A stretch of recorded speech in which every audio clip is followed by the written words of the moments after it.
일단 K방산 수출 대박의 비결과 남은 과제들. 안녕하세요. 최근 UAE 아랍에미리트연합과 호주의 1조에서 4조 원에 달하는 국산 천궁이 요격 미사일과 K9 자주포 수출이 성사되면서 K방산 수출 대박이 화제인데요. 오늘은 이에 대한 말씀을 드리려 합니다. K9 수출, 사상 최대 1조 원 규모 호주 수출 계약. 지난 13일 호주 캔버라에서 호주를 국빈 방문한 문재인 대통령과 스콘 모리슨 호주 총리가 참석한 가운데 강은호 방위사업청장과 토니 프레이저 호주 획득관리단 쾌그즈 청장이 한 호주 방위산업 및 방산물자 협력에 대한 양해각서 MOU를 맺었는데요. 동시에 호주 쾌그즈는 한화 디펜스와 K9 자주포 도입 계약도 체결했습니다. K9 자주포 30문과 K10 탄약 운반 장갑차 15대, 기타 지원 장비 등을 도입하는 이번 사업에는 총 1조 원가량의 예산이 편성됐는데 K9 수출 사상 최대 규모입니다.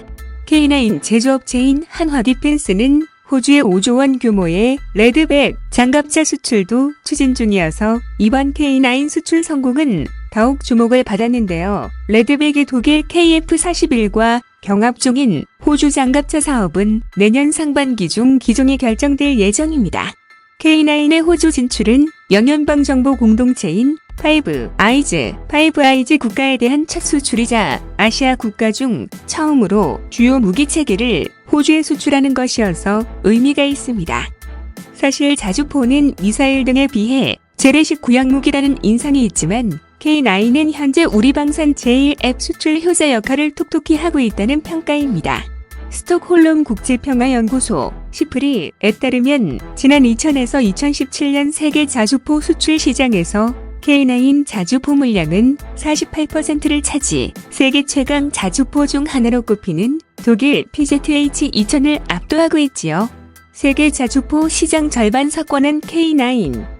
K9은 2001년부터 터키와 폴란드, 핀란드, 인도, 노르웨이, 에스토니아 등 6개국에 수출돼 전 세계에서 600여 문이 운용 중인데 한국군까지 포함하면 전 세계에서 운용 중인 K9은 1,700여 문에 달합니다.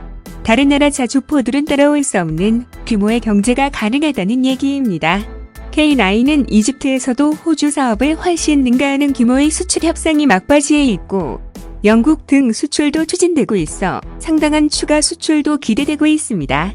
지난 11월 UAE 국방부의 이례적인 트윗으로 공개된 35억 달러 4조 1천억 원 규모의 국산 요격 미사일 천궁이 수출은 현재 공식 계약 마지막 단계에 있다고 합니다.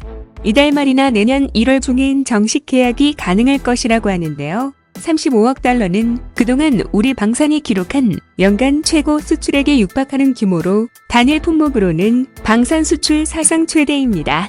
올해 K방산 수출은 지난 수년간 20억에서 30억 달러에서 정체 상태였는데요. 올해는 이런 추세라면 수출액이 50억 달러는 확실히 넘고 60억에서 70억 달러에 달할 수 있다는 전망도 나옵니다. K2 흑표 전차의 경우 노르웨이, 오만, 이집트, 폴란드 수출이 FA-50 경공격기의 경우 콜롬비아 등 수출이 추진되고 있습니다. 방사청 수뇌부와 업체 CEO들 유기적 수출 연합작전 펼쳐? 그러면 K방산 수출의 돌파구가 열린 비결은 뭘까요? 저는 방산 수출은 업체 단독의 노력만으로는 어렵고 업체와 방사청, 방위사업청 등 군, 청와대와 정부, 각 부처, 국회 등이 오케스트라 연주처럼 유기적으로 협력해야 성공할 수 있다고 봅니다. 군 주변에선 국방부, 방사청을 중심으로 한 정부, 군 당국, 방위산업진흥회, 회장 김유진 등의 적극적인 세일즈 외교와 발로 뛴 해당 업체 오너 및 CEO들의 노력이 최근 방산 수출 성사에 큰 역할을 했다는 평가도 나오고 있다는데요. 방사청은 각종 무기 도입과 수출에 있어 국내 사령탑이라 할 수 있습니다. 지난해 12월 취임한 강은호 방사청장은 지난 1년간 방산 수출을 최우선 과제 중의 하나로 삼고 코로나 속에서도 수출 대상국들을 직접 방문하며 광폭 방산 세일즈를 해왔다고 합니다. 강 청장은 UAE 성공의 수출의 경우 지난 3월 UAE 현지에 출장을 가한 UAE 공동 고위 군사위에 참석했고 지난 11월 두바이 에어쇼에선 UAE 고위 관계자들을 잇따라 면담해 UAE의 성공이 계약 임박 공개에 적지 않은 역할을 했다는 후문입니다.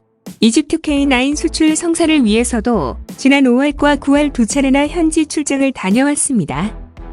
수출 위주로 K방산 체제 확 거야. UAE 성공 IA 수출 대박을 터뜨리게 된 LIG 넥스1은 구본상 회장과 김지찬 대표 등이 발로 뛴 것이 큰 도움이 된 것으로 알려지고 있습니다. 한화방산그룹의 경우도 신현우 한화 에어로스페이스 대표, 손재일 한화 디펜스 대표, 어성철 한화 시스템 대표 등이 방산 수출 성사를 위해 열심히 뛴 것으로 알려지고 있습니다. 즉, 방산 수출 오케스트라에 있어 정부, 군과 업체가 유기적으로 협조한 게 최근 방산 수출 대박의 요인 중 하나라고 볼 수 있다는 얘기입니다. 물론 최근의 낭보에는 세계 최고 수준의 무기를 개발한 국방과학연구소 및 업계 연구원들과 수출 성공을 위해 모든 것을 걸고 일선에서 뛰어온 실무자들의 노력이 가장 큰 역할을 했겠지만요. 하지만 이딴 성공에도 불구하고 K방산이 수출 대박을 계속 터뜨리려면 아직도 넘어야 할 산들이 많이 남아있다는 지적입니다. 국내 방산 시장은 포화 상태인 만큼 수출 위주로 K방산의 체질을 확 바꾸지 않는 한 살아남기 힘들 것이라는 우려가 많은데요. 그 방산 수출 오케스트라를 지휘할 지휘자, 즉 사령탑이 매우 중요합니다. 한국적 체제 특성상 청와대가 그 역할을 할 수밖에 없는데 현재 청와대 방산 담당관보다 위상과 역할이 강화돼 명실상부한 사령탑 역할을 할 방산 담당 비서관 신설이 필요하다는 것입니다. 또 방산 국제 경쟁력 강화를 위해 방산업체들의 몸집을 불리는 인수합병과 카이, 한국항공우주산업 민영화 필요성 등도 제기되고 있습니다. 방산 수출 비중이 75에서 80%에 달하는 이스라엘이 좋은 모범 사례입니다. 아무쪼록 K방산이 현재의 성과에 자만하지 말고 황골탈퇴해 세계 속의 K방산으로 거듭나길 기대합니다.